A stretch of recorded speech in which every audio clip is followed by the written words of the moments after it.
Turma de Processo Civil, Procedimentos Especiais. Pessoal, vamos chegando para mais uma videoaula aqui no YouTube. Vamos dar sequência à nossa matéria.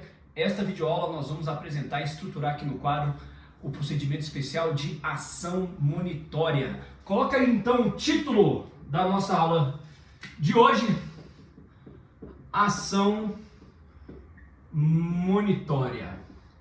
Pessoal, vocês conseguem acompanhar comigo? Base legal.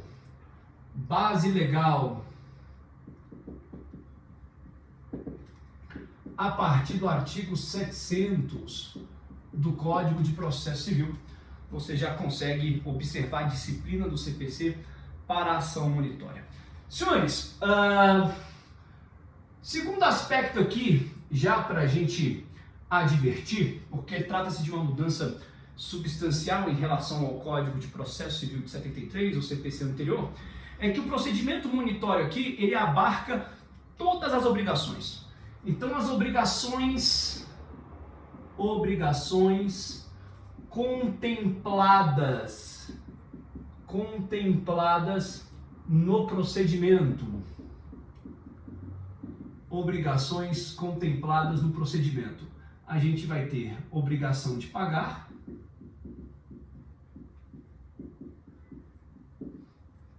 obrigação de fazer ou não fazer e obrigação de entregar coisa. Aqui, pessoal, pode ser bem móvel, imóvel, fungível ou infungível, tá? Tudo entra aqui, tudo é contemplado no procedimento da ação monitória. Porque no CPC anterior, apenas se atrelava o procedimento monitório à obrigação de pagar. Agora não. Todas as obrigações estão compreendidas na ação monitória. Pessoal, quando a gente fala das obrigações contempladas no procedimento, é preciso já colocar aqui que na petição inicial deve haver o apontamento do proveito econômico que se pretende obter com a ação monitória. Então, aqui na obrigação de pagar, deve haver o apontamento da dívida. Na obrigação de fazer não fazer, o conteúdo econômico daquela obrigação. O conteúdo econômico, é o preço da obrigação. Na obrigação de entregar coisa, o valor da coisa devida. Ok? Então nós temos todas as obrigações compreendidas no procedimento monitório e no momento da deflagração da ação, a instrução da petição inicial deve trazer ali o anexo, a reboque, deve trazer ali, acostar da petição inicial, exatamente a comprovação do débito, ou seja, o demonstrativo da dívida, ou apontamento do conteúdo econômico da relação jurídica de direito material subjacente, ou o valor da coisa devida, caso se trate da obrigação de entregar coisa. Ok? Beleza? Vamos apagar aqui, para a gente continuar aqui elaborando o nosso quadro. Vamos para o tópico 3. Vamos colocar aqui o cabimento da ação monitória.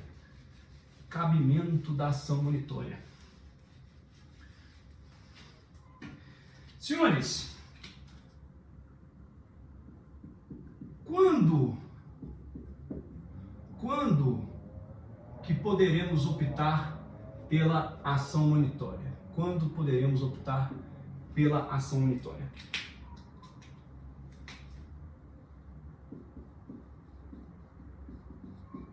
Prova escrita,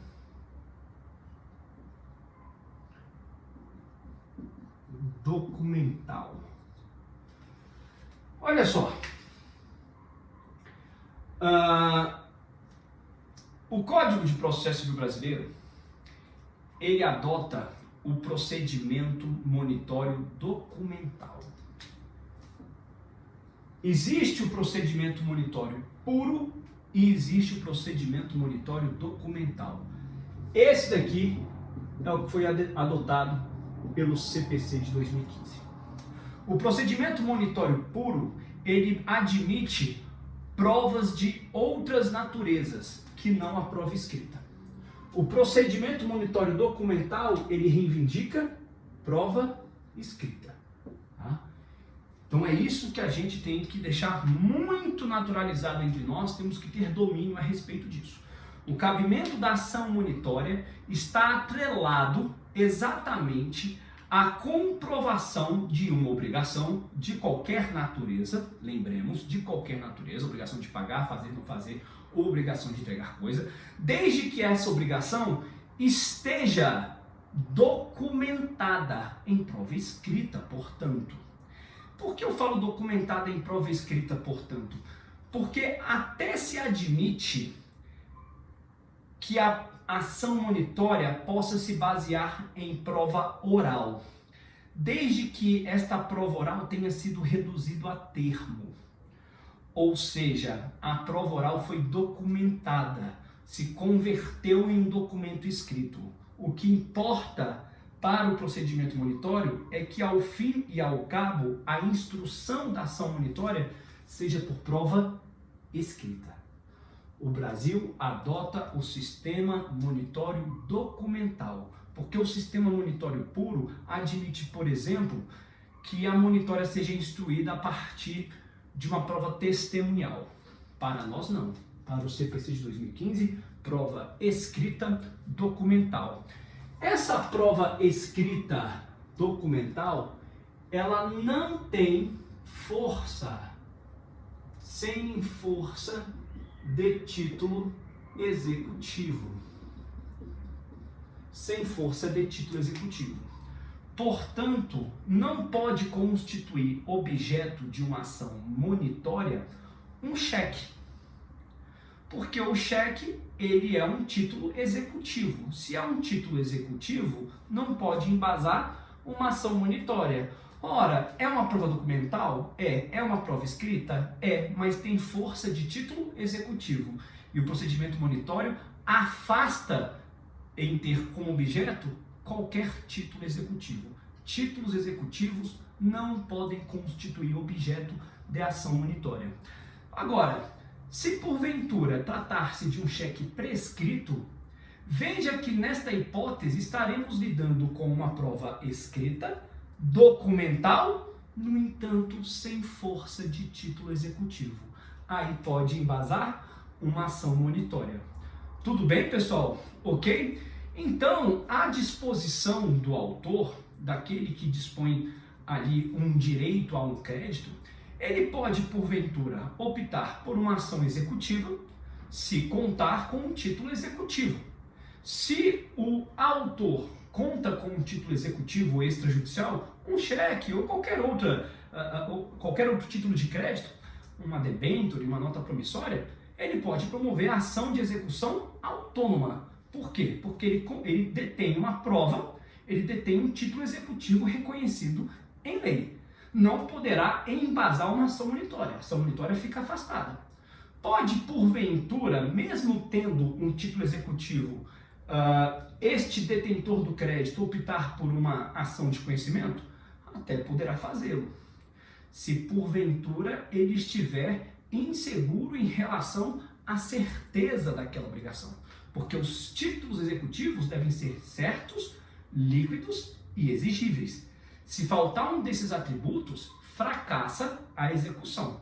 Se, portanto, o detentor do título tiver insegurança com relação a um destes três atributos, ele pode optar pela ação de conhecimento, mas jamais poderá optar pela ação monitória, porque a ação monitória não pode ser embasada por quem detenha título executivo. Tudo bem? Senhores, maravilha! Isso aqui é um panorama para aviarmos, para legitimarmos a via eleita, a via da ação monitória. Uma observação, contudo, ainda deve ser colocada. Essa prova escrita, ela deve operar no juiz um convencimento de que realmente o autor é credor daquela obrigação. Fala-se que a prova tem que ser contundente, deve ter força suficiente para convencer o juiz de plano, na primeira análise dos autos. Tanto que há um autor, que é o José Miguel Garcia Medina, ele traz uma ponderação, uma doutrina muito legal. Ele diz o seguinte: a prova na ação monitória deve ter tal força a operar no juiz um convencimento de que o autor sim é credor daquela obrigação, e essa prova deve ter tal contundência que o José Miguel Garcia Medina estabelece o seguinte entendimento: a prova escrita na ação monitória, tome nota disso, a prova escrita na ação monitória é uma variação da tutela de evidência. O José Miguel Garcia Medina traz esse entendimento exatamente para nos ajudar à compreensão da força probante que se espera, que se tem expectativa dessa prova escrita. Senhores, quando ele fala que a prova escrita na ação monitória é uma variação da tutela de evidência, se você abrir o seu Código de Processo Civil e lá no artigo 311, vai estar lá, tutela de evidência, dá uma olhada aí, pausa o vídeo, dá uma olhada lá no inciso 3, inciso 3º ou inciso 4º. Fala-se que a tutela de evidência cabe sempre que o réu não puder opor dúvida razoável à prova apresentada pelo autor. Ou seja, o José Miguel Garcia Medina lembra desse dispositivo da tutela de evidência exatamente para nos ajudar a compreender a força probante que se espera, que se tem expectativa desta prova escrita na ação monitória. Uma variação da tutela de evidência, ou seja, uma prova que se apresente aqui no procedimento a qual não poderá o réu opor dúvida razoável. Tanto que o convencimento do juiz poderá se estabelecer de plano. Tudo bem? Até aqui? Beleza? Senhores, vamos apagar o quadro. Avancemos, avancemos. Olha só.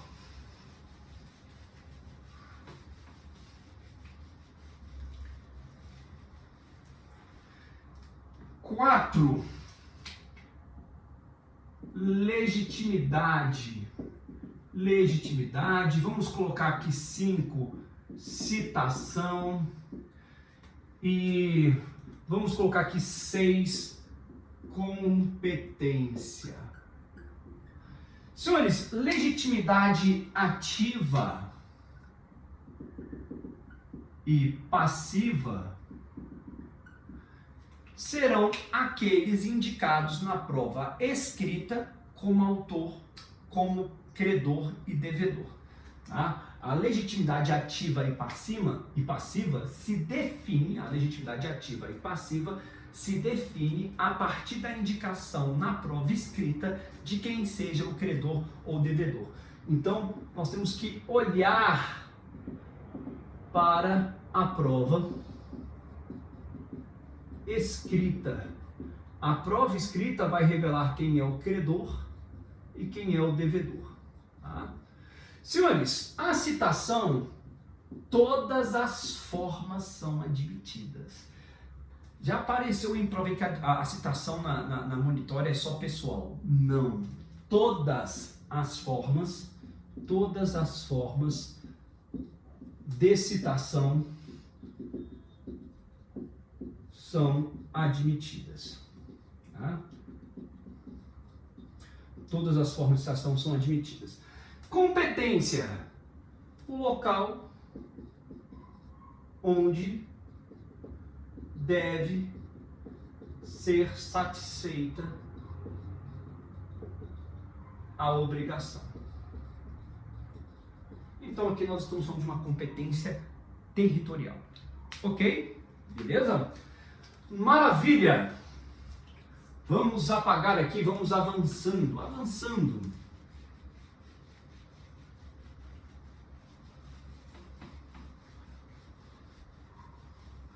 Coloque aqui um tópico, cognição da petição inicial, tópico 7. Cognição cognição da petição inicial. Ora, esse momento de cognição da petição inicial se debruça, claro, a propósito da prova escrita apresentada pelo autor. Importa verificar se a prova escrita manifesta contundência bastante para justificar ao magistrado a expedição do mandado monitório. O mandado monitório, leia-se, ordem para cumprimento da obrigação, ou ordem de pagar, caso se trate de uma obrigação de pagar quantia. A prova escrita, portanto, ela deve se apresentar com tal contundência a gerar uma convicção no juiz de que sim, o autor é credor daquela obrigação. Em sendo assim, convencendo-se o juiz a este respeito, ele determinará a expedição do mandado monitório contra o réu. Senhores, essa cognição da petição inicial, ela, portanto, se debruça na verificação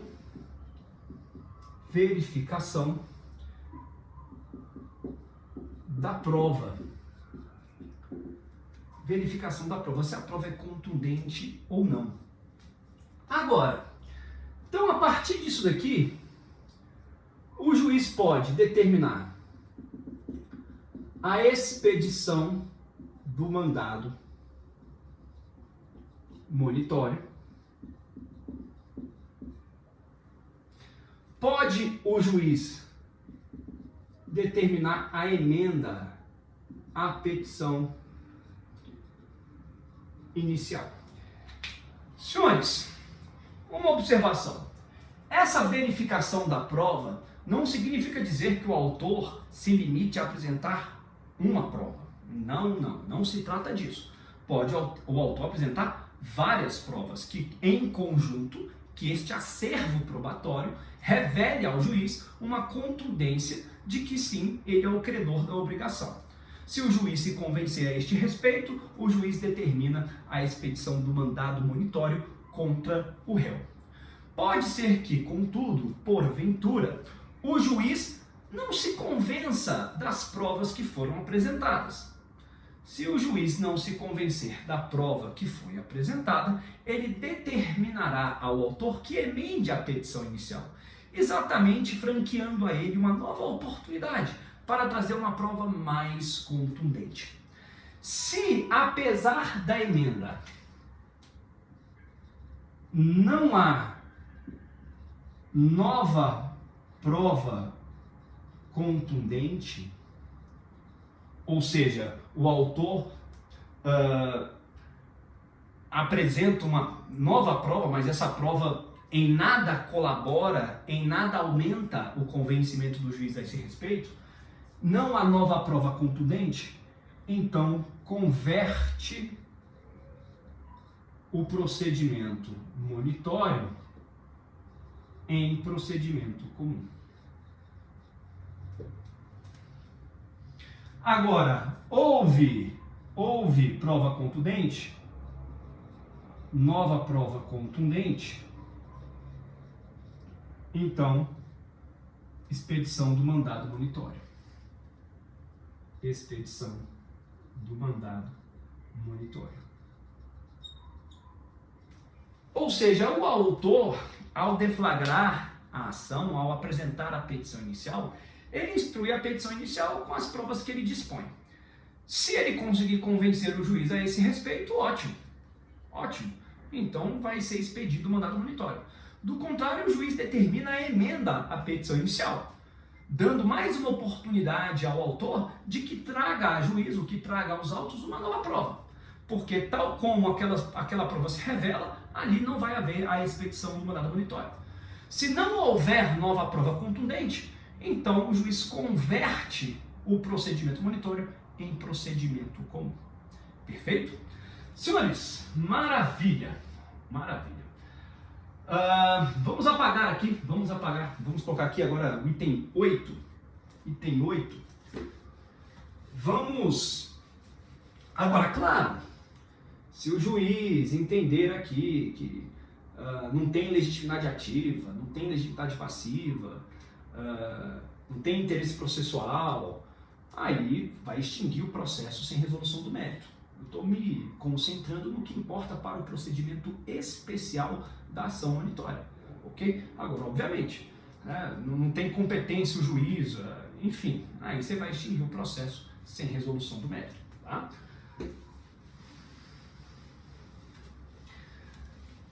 Item 8. Posturas do réu. E aí, o que o réu pode fazer? Vou colocar aqui. Posturas do réu quando citado. Senhores, o réu é citado já com a expedição do mandado monitório contra si. É isso. Não há sequenciamento do procedimento em citação do réu se não houver expedição do mandado monitório. Senão o juiz terá extinguido o processo ou terá convertido o procedimento monitório em procedimento comum. Para citar o réu é porque houve a expedição do mandado monitório. Senhores, olha só, posturas do réu quando citado. Então, o réu pode cumprir a obrigação. O cumprimento da obrigação se dá em 15 dias, é o prazo de 15 dias. Se cumprir, sem custas processuais e honorários à razão de 5%. Sem custas, honorários 5%, cumprimento da obrigação em 15 dias. Acabou. Tá? Agora, pode o réu, ele cumpre a obrigação, mas apresenta embargos à monitória. Neste caso, tem que esperar o julgamento dos embargos. Ou seja, se o réu tiver depositado em juízo o valor da dívida, o autor não poderá levantar aquele dinheiro até que sejam julgados os embargos à monitória. Tá? Embargos à monitória. Pode o réu ficar inerte. Se o réu ficar inerte, qual que é a consequência disso? Converte-se o embargos, converte-se o mandado monitório em título executivo.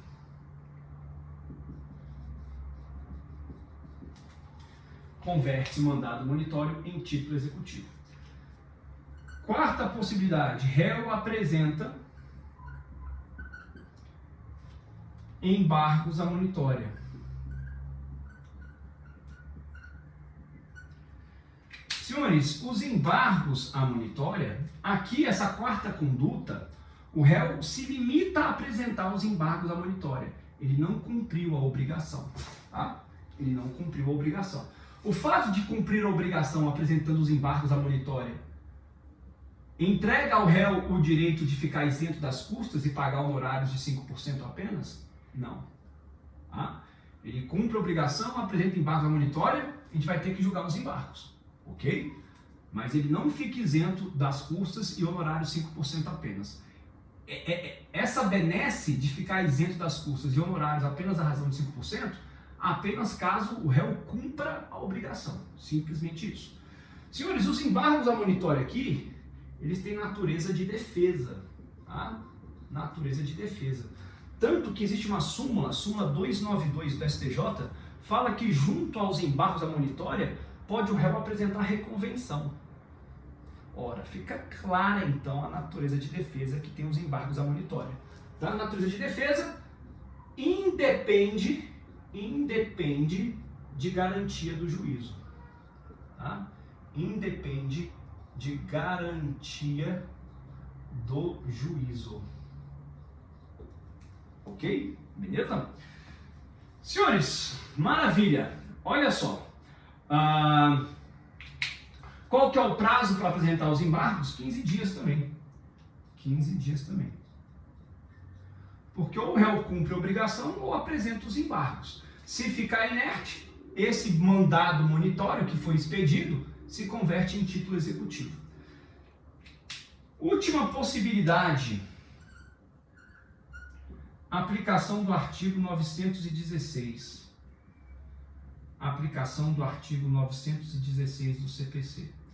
Senhores, o artigo 916 do CPC diz respeito à possibilidade de parcelamento da dívida.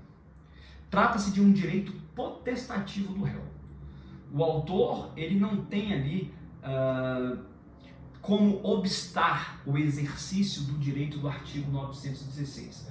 Na verdade, o autor ele só tem, quando ele se manifesta a respeito do artigo 916, o autor só vai verificar se o valor está correto. O que diz o artigo 916 que o réu pode adotar aqui na ação monitória?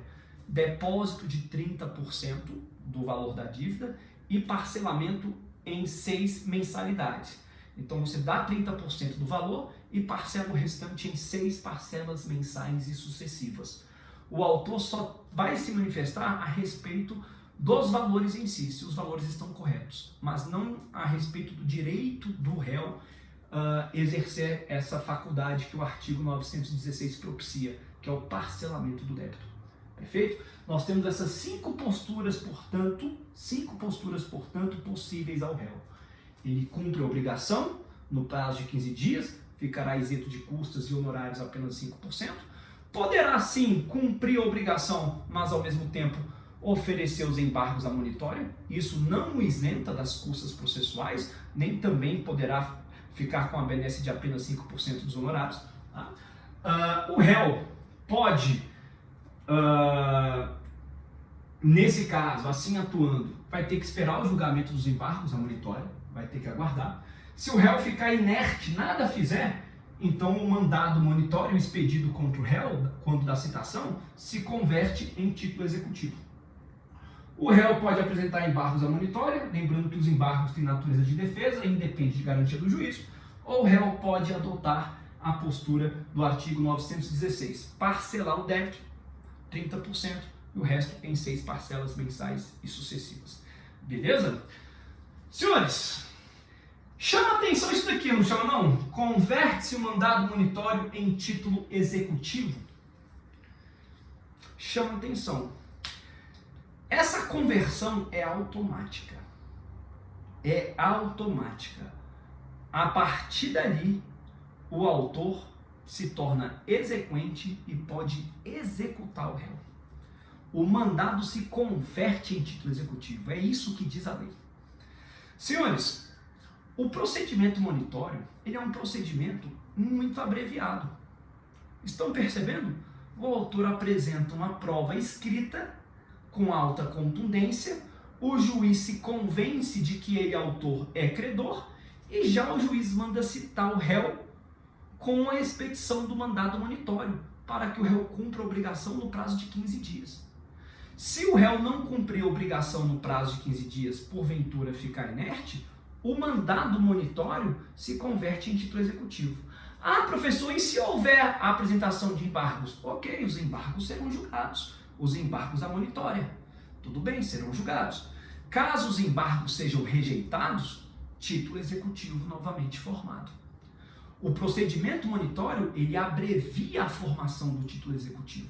Abrevia muito. Eu não tenho que esperar toda a delonga do procedimento comum. O procedimento monitório, ele é muito mais abreviado. Tudo bem? Então a gente pode colocar tópico 9. Coloca aí o tópico 9. Apenas para deixar bem estruturado, qual que é o objetivo da ação monitória? O objetivo é exatamente a constituição de um título executivo. Porque você abrevia o procedimento. Tá bom? Beleza?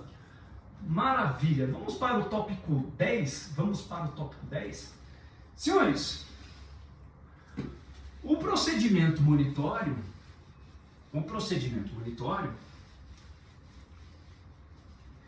em razão dos embargos, em razão dos embargos, fica suspenso. Então, vou colocar um tópico aqui 10.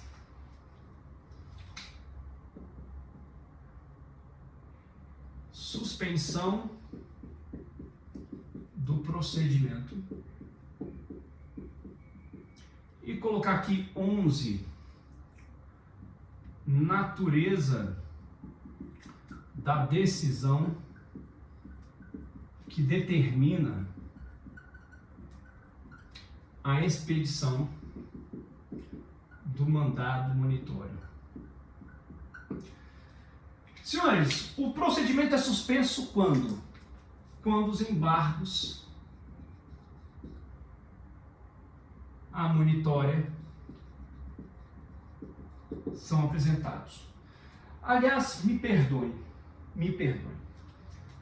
Vamos ser tecnicamente rigorosos. Não é suspensão do procedimento. Suspensão do mandado monitório. Suspensão do mandado monitório. O juiz não se convenceu da prova escrita apresentada? Muito bem. Expediu o mandado monitório. Não expediu?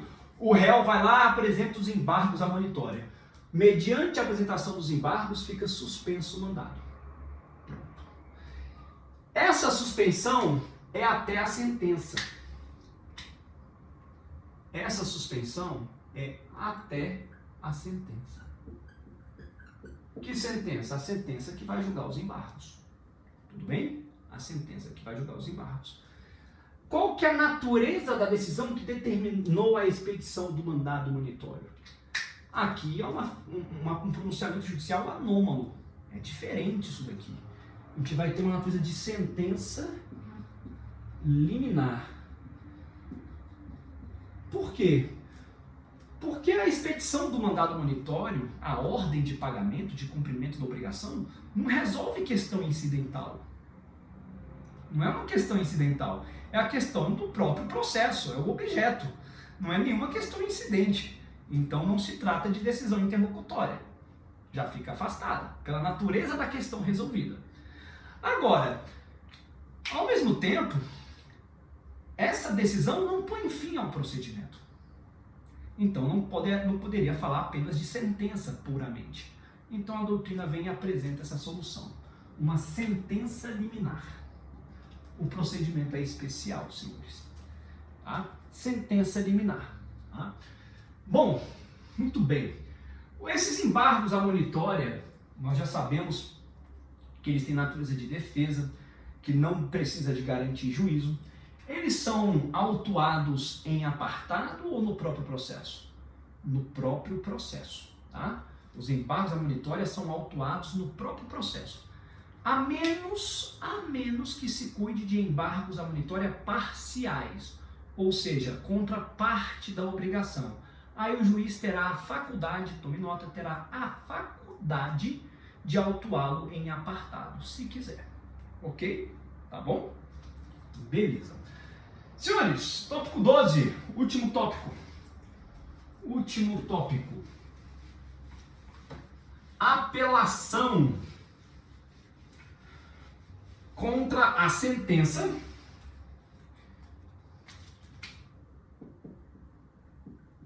apelação contra a sentença que julga os embargos à monitória. Senhores, terá efeito suspensivo? Olha só, o código diz que sim. O código diz que sim, que a apelação terá efeito suspensivo. No entanto, também diz o código que os embargos à monitória só suspenderão o mandado monitório, a decisão que expediu o mandado monitório, até a prolação da sentença. Então é o seguinte,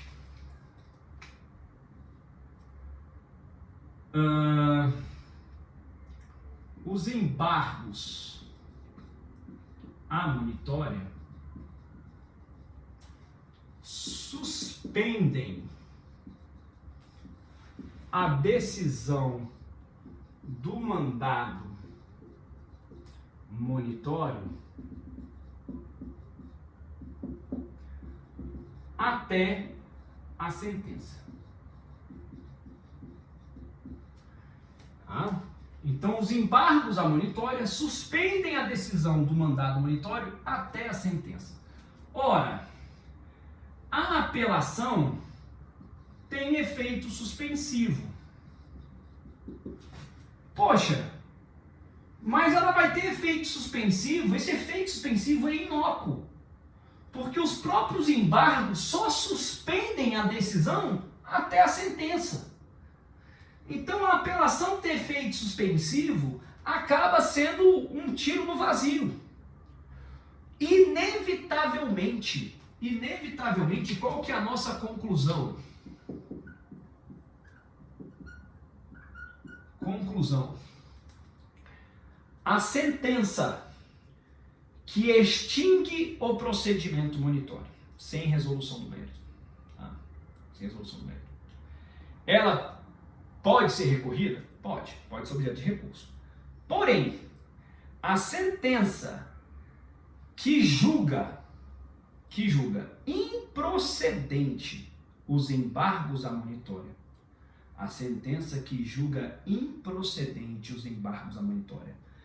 mesmo sendo contra ela interposta a apelação, os efeitos do mandado monitório são restaurados em sua plenitude. Apesar do Código considerar o efeito suspensivo para o recurso de apelação, porque também o mesmo Código diz que os embargos à monitória suspendem a decisão somente até a sentença, esse efeito suspensivo é inócuo. Se houver uma sentença de rejeição dos embargos à monitória, mesmo diante do recurso de apelação, a eficácia do mandado monitório é restaurada em sua plenitude. Ok? Este é o entendimento. Senhores, maravilha! Mais uma ação aí vencida por nós. Aí eu tenho que ver quando que esse vídeo sobe, se não já introduz a matéria no Google Meet, apresento depois, ou a gente sobe o vídeo e depois conversa no Google Meet também sobre a matéria. A gente vai se ajustando, fica ligado lá no Classroom, que a gente vai se orientando por lá, tá bom? Pessoal, obrigado, até a próxima.